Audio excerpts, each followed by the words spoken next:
Halo pecinta Bravos di mana saja Anda berada, kita jumpa lagi dalam program Visi Indonesia Baru. Kali ini kembali menampilkan sebuah diskusi publik atau webinar yang diselenggarakan oleh Paramadina Public Policy Institute bekerjasama dengan Universitas Paramadina. Tema yang dipilih adalah dampak investasi Cina di Indonesia, prospektif atau korosif. Para pembicara dalam acara ini mengatakan bahwa Indonesia harus selalu berhati-hati ketika berhadapan dengan kucuran modal dari Cina. Karena modal tersebut membawa misi lain. Tidak hanya misi ekonomi, tapi juga misi sosial, yaitu bertujuan mengurangi pengangguran di Cina. Karena itu mereka juga selalu membawa buruh mereka sendiri. Dan kemudian misi lainnya adalah tentu saja misi politik. Ini terkait dengan upaya pemerintah Cina untuk memperluas pengaruhnya ke seluruh dunia melalui Belt and Road Initiative. Khairul Umam dalam acara ini mengungkapkan bahwa apa yang dilakukan Cina yaitu melakukan berbagai muslihat untuk membengkakkan nilai proyek telah memperoleh perhatian serius dari negara-negara tujuan investasinya. Bahkan sebagaimana kita ketahui pembangunan jalur rel kereta cepat pantai timur Malaysia telah dibatalkan oleh pemerintah Malaysia karena biayanya membengkak, demikian pula dengan waktu penyelesaiannya. Jadi kurang lebih sama dengan kereta cepat Jakarta-Bandung yang sekarang ini sedang dihebohkan karena ternyata pemerintah ingkar janji. Dari semula mengatakan bahwa ini proyek B2B atau business to business, sekarang Presiden Jokowi telah menyatakan akan menggunakan dana rakyat melalui APBN untuk menalangi kekurangan biaya pembangunan akibat membengkaknya ongkos pembangunannya. Khairul Umam mengatakan bahwa investasi Cina itu tidak selalu berdampak pada meningkatnya pertumbuhan ekonomi dan job security, tapi sebaliknya menjadi tidak produktif atau korosif. Tentu saja ulah Cina sendiri yang tentu dalam hal ini ingin memperoleh keuntungan sosial, politik, dan ekonomi sebesar-besarnya. Bravos, your digital radio station. Saya ingin mengkonfirmasi beberapa hal. Pertama terkait dengan konteks, terkait dengan keberadaan Singapura dan Hong Kong. Bahwa keberadaan Singapura dan Hong Kong dalam strata investasi di Indonesia itu memang dia menjadi entry. Hal ini juga pernah kami sendiri dari Paramadina Public Policy Institute sempat melakukan meeting dengan sejumlah lembaga think tank di Taipei dan juga di Kuala Lumpur. Ini elemen-elemen dari teman-teman lembaga think tank di Asia Tenggara. Kami dari Indonesia, kemudian dari Malaysia, Kuala Lumpur, kemudian ada beberapa teman dari Kamboja, dari Vietnam, dari Myanmar, yang semuanya membahas tentang konteks dampak investasi China di Southeast Asia. Dan betul, beberapa aspek yang kemudian dikonfirmasi dari teman-teman di lembaga think tank di kalangan Southeast Asian Agencies, bahwa posisi Singapura dan Hong Kong memang juga berada pada level yang cukup tinggi. Tetapi begitu kemudian kita cek beberapa korporasi yang ada, dan itu juga dikonfirmasi oleh MOFCOM, Ministry of Commerce dari Amerika, yang waktu itu juga hadir dalam meeting kita, bahwa sebenarnya Hong Kong dan Singapura itu satu, dia menjadi entry, jadi menjadi pintu masuk saja. Yang kedua, dia adalah proxy, jadi menyebar secara aliran dana, tetapi sebenarnya yang bermain, betul tadi kalau misal kemudian diletakkan, sebenarnya bermain adalah kelembagaan atau kekuatan investasi dari China itu sendiri. Jadi sebenarnya kalau misal kemudian logika itu terkonfirmasi dan betul adanya, betul bahwa sebenarnya China sudah berada pada posisi nomor 1 dalam konteks di dalam konteks investasi di Indonesia, dan ini tentu menjadi satu catatan yang membuka ruang interpretasi positif atau negatifnya. Tetapi pada saat yang sama saya ingin mencoba me-wrap up saja beberapa hal yang kemudian menjadi concern dari teman-teman di kalangan di Asia Tenggara. Di dalam konteks ini, memang poin dari konteks awal bangkitnya kekuatan ekonomi Cina di kawasan Asia Tenggara memang dipersepsikan sebagai win and win, semacam win-win program atau dalam konteks investment. Tetapi pada saat yang sama ada salah satu kalangan strukturalis juga, namanya Pak Richard Robinson dari Murdoch University. Pak Mark Beeson dan juga Pak Richard Robinson memberikan highlight bahwa harus hati-hati karena pada dasarnya pola approachment yang disampaikan oleh China itu seringkali menggunakan dua pendekatan. Yang pertama adalah smart offensive strategy, yang dengan menggunakan pendekatan-pendekatan investasi dan juga cultural and social issues. Tetapi pada saat yang sama, smart offensive strategy itu bisa dengan mudah dia berubah menjadi alarming offensive strategy.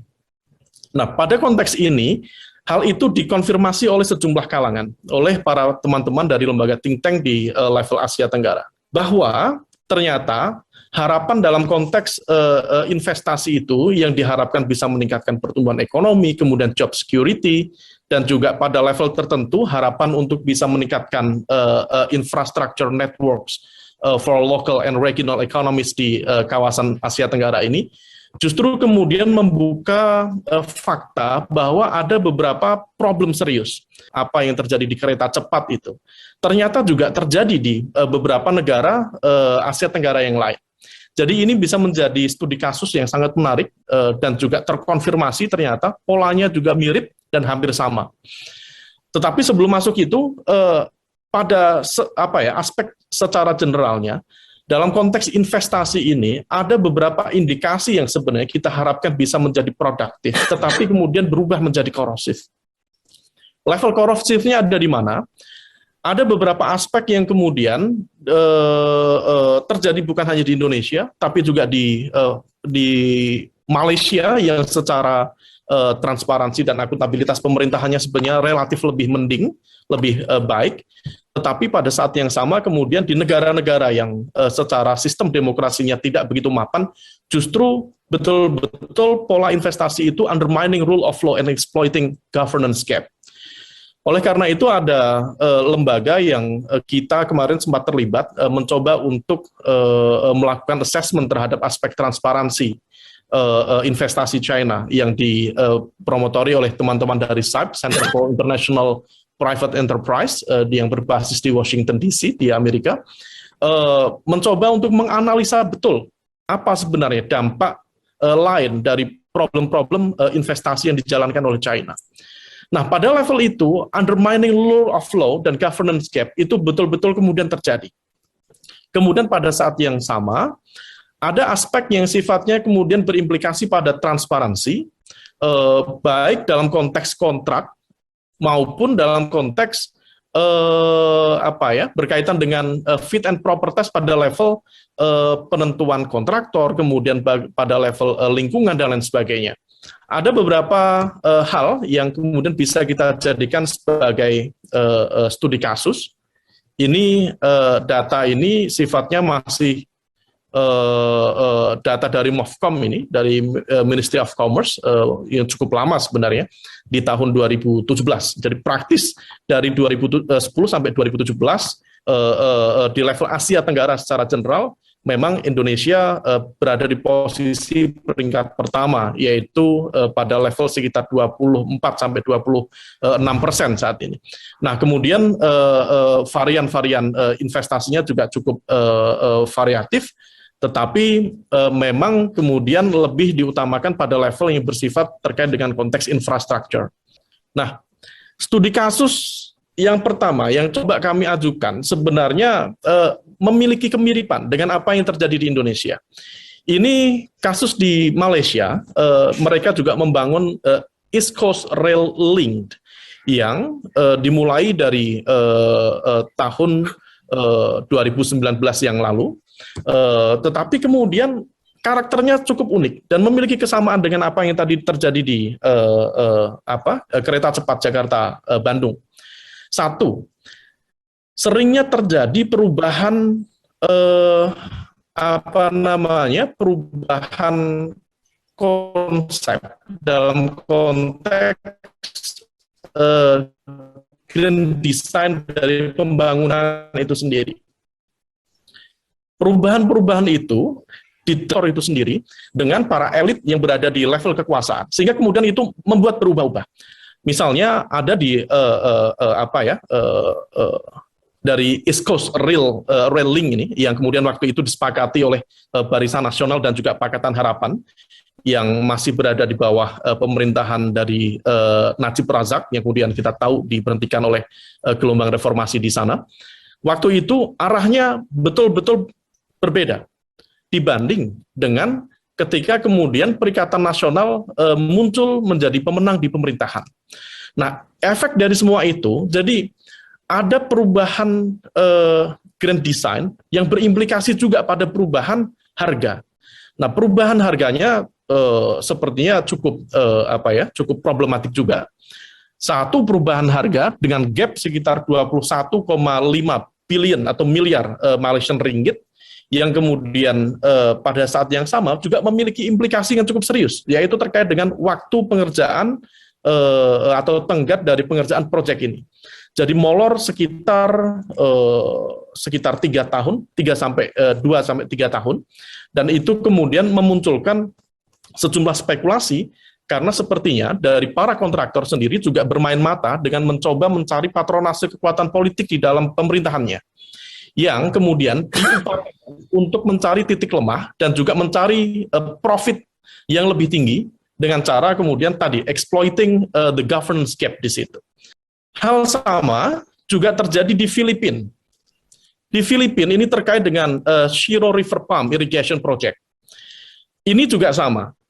Yang menjadi problem yang agak problematik di sini, yang menjadi masalah agak problematik di sini adalah ketika kemudian desain yang ada itu kemudian tidak memiliki apa istilahnya, kalau kita istilahkan itu AMDAL ya, jadi analisis lingkungan, itu banyak yang diterabas. To some extent, ada pihak yang kemudian mencoba untuk berargumen bahwa berbisnis dengan China itu akan jauh lebih fleksibel, lebih mudah, karena tidak begitu ribet, tidak begitu rewel. Tetapi pada saat yang sama, fleksibilitas itu kemudian ditabrak oleh aspek-aspek yang berkaitan dengan transparansi dan akuntabilitas, termasuk pada level perencanaan itu sendiri. Nah, akhirnya kemudian argumen yang cukup solid dari berbagai pihak memungkinkan bahwa pembangunan ini itu akan berimplikasi serius terhadap kerusakan lingkungan di sana. Dan kalau misal kemudian ini dilakukan secara terus-menerus gitu, aspek keterbukaannya juga jauh dari harapan. Akhirnya kemudian kemungkinan pembengkakan dana dan juga mundurnya proyek pengerjaan itu kemudian menjadi ancaman yang juga memiliki kemiripan dengan apa yang terjadi di Malaysia. Nah, oleh karena itu pada level ini sebenarnya mengkonfirmasi, saya sendiri tidak bisa mengambil kesimpulan apakah model-model itu menjadi pola yang sama, menjadi pola dalam arti ya memang karakter dari investasi China itu cenderung seperti itu, ataukah memang itu dianggap sebagai titik positifnya sehingga kemudian membuka ruang fleksibilitas. Tetapi fakta menunjukkan bahwa kemudian dari aspek pengerjaan, dari aspek analisa lingkungan, dari aspek pembengkakan dana dari pengerjaan proyek itu most likely bukan hanya terjadi di Indonesia, tetapi terjadi di banyak negara-negara Asia Tenggara yang lain, dan kalau misalnya kita extend di sejumlah negara-negara di kawasan Amerika Latin dan juga Afrika berpotensi mengalami tren serupa. Nah, kalau misal demikian, maka ini harus kita cek ulang sekali lagi.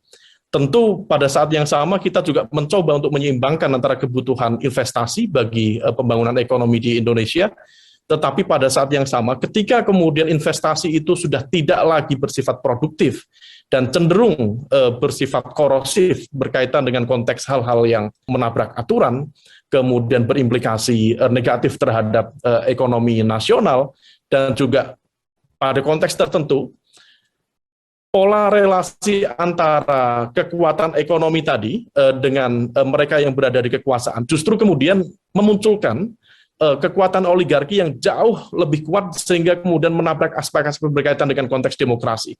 Kalau misal itu terjadi, saya yakin dan juga diperlukan evaluasi yang lebih serius terkait dengan konteks investasi China di Indonesia dan juga di negara-negara di kawasan Asia Tenggara yang lain. Karena fakta menunjukkan bahwa pada level ini aspek promosi yang dilakukan oleh China itu lebih menunjukkan bahwa mereka sebenarnya lebih pragmatis. Jadi kalau misalnya bicara tentang konteks international development, bicara tentang konteks stabilitas ekonomi dan juga politik di masa mendatang, memang memiliki karakter yang jauh berbeda dibanding dengan ketika berbisnis dengan non-Chinese. Kalau misal agak binner itu ya, misal dengan Jepang atau dengan Western countries. Saya hanya ingin menekankan bahwa apa yang terjadi di Indonesia sebenarnya juga terjadi di sejumlah negara-negara berkembang yang lain. Dan ini kalau misal kemudian kita ambil pada level saya sendiri belum berani menarik kesimpulan, tetapi kalau misal ini betul terjadi, maka sebenarnya ini bisa kita jelaskan sebagai salah satu karakteristik dari investasi China yang kemudian membuka ruang interpretasi bagi hadirnya kekuatan investasi yang bersifat korosif. Belum lagi tadi bicara tentang tenaga kerja, peneliti kami dari Paramadina Public Policy Institute ketika melakukan riset terkait dengan konteks nikel di Morowali, melihat betul bagaimana kemudian para pekerja teman-teman dari China itu terfasilitasi dengan baik di sana dan punya lingkungan dan punya dunia sendiri karena di dalamnya itu punya fasilitas yang cukup lengkap sehingga kemudian mereka memiliki satu wilayah khusus yang seolah-olah kemudian menjadi negara di dalam negara.